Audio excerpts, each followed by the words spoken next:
Thank you so much for joining me today. Today we have Grace Bell, and she's going to be with us at the 32nd annual conference this year doing a workshop.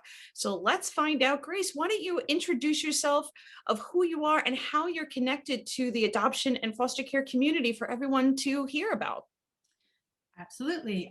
So my name is Grace. I am a former foster youth and current foster parent, and that's how I'm connected. And I am a nutritionist working out of Putnam County. And most of my work, I guess, is influenced by trauma and how trauma influences nutrition behaviors. Why don't you explain to us, so what got you into deciding what you do for a living? There's some people that I've interviewed before that have something that just said, you know what, this is it.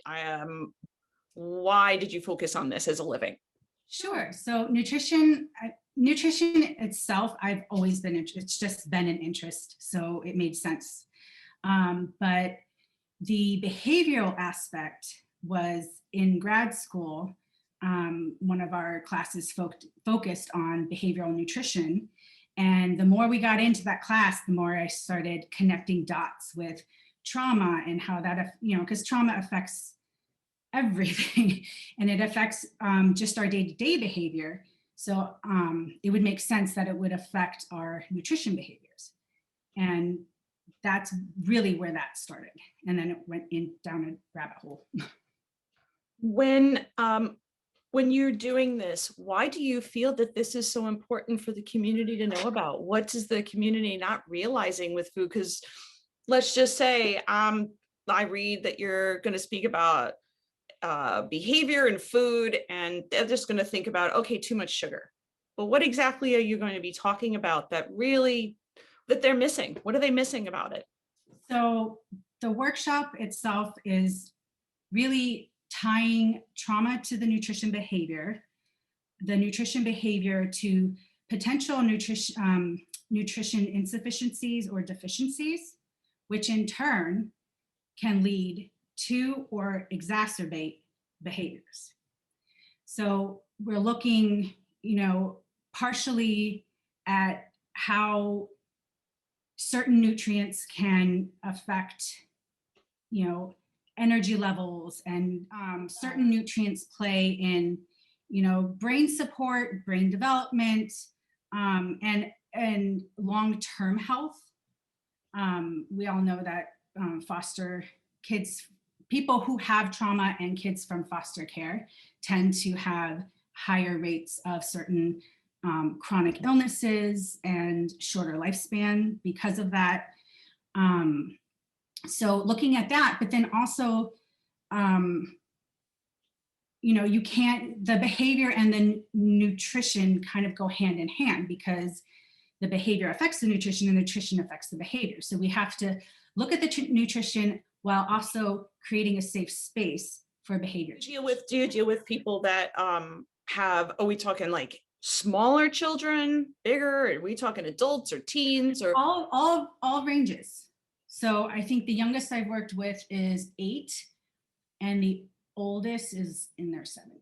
Do they find it shocking to find out that the foods are the ones that are triggering these things, or do they usually come to you already knowing like something's not quite right with the food, or because sometimes they don't really piece them together? I don't know if they necessarily find it shocking as much as really interesting, because we talk about how foods affect neurotransmitter production. We talk about inflammation and energy. And a lot of symptoms from nutrient deficiencies can look like depression or anxiety. And not that somebody doesn't have those conditions, but are we adding fuel to the fire? Are we calming the fire? So the topic that you chose is called Fostering Positive Food Relationships. How long does it usually take for families to see some kind of, not for everybody, because everybody will take for, like they have to do it for the lifetime. This is like a lifetime change that they have to do.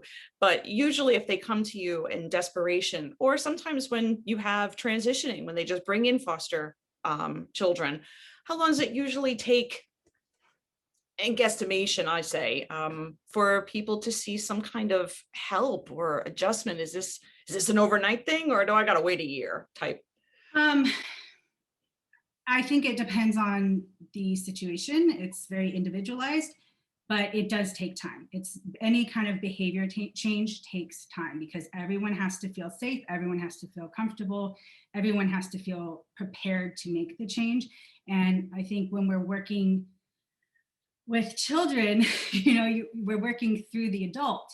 So you're addressing children, but then the adults also have their own influences that influence how they react or their thoughts about a particular situation and how it should be handled.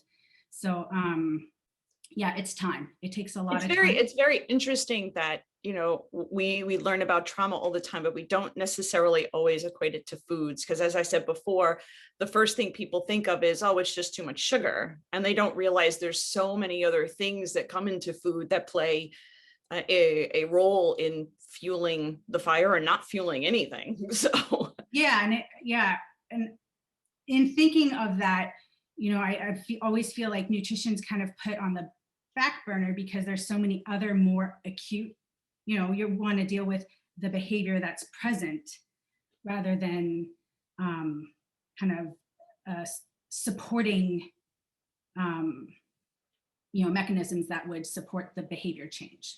yeah, no, I could definitely, because there's some people that have done changes in red dyes. I've seen people do gluten-free, but I know that that's not necessarily a smart thing always to do, to jump into something to gluten-free, because I have celiac, so I understand That's, that a yeah. lot of people are like, oh, I'll just go gluten-free. And I'm like, but that's not necessarily healthy for people who don't have And that issue. especially for people from trauma, because that can trigger all sorts of, eating disorders. Um, you know, I mean, eating disorders is the big one because um, it's so easy to go, if you have disordered eating and you have a challenging relationship with food, restricting food is really not the best way unless it's medically necessary. So the last thing is, if you could tell everybody, why is it so important for everyone to come and see I say your workshop at the conference? Why do they need to come and see you? I have personal experience with this. It's something that's very near and dear to my heart. um, and I think it's really important for our kids. It's a really, I think we focus on um, therapies and Yeah. like this seems like there's bigger fish to fry. Like this just seems, but I think it's a really important component in the sense that it supports what we want to get done.